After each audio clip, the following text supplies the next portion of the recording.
Welcome to Tenor Tech, where I solve the problems you didn't even know you had. You already have the essentials: a backup and the Curseforge client. First, export or copy the Modpack folder and profile.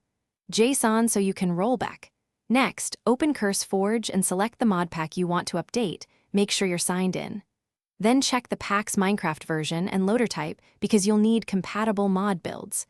Once those are confirmed, toggle the pack to editable mode so you can start swapping in updated mods. You'll now perform the core updates. Open Manage Right Arrow Mods and use the Update button for individual mods or Update All for speed.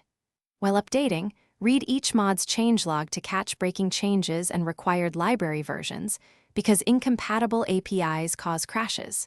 If a mod requires a newer loader or a different library, update those first. Once done, remove duplicate jars and conflicting core mods. Make sure mods match the pack's loader to prevent runtime errors.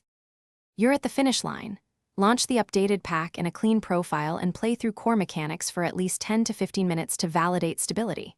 If the game crashes, open the latest log and look for offending mod ID, then remove or revert the last updated mod to isolate the problem. If isolation fails, restore your backup and re-update mods one at a time until you find the culprit. Make sure to keep notes so future updates go faster. Thanks for watching. Subscribe to keep your life in tune.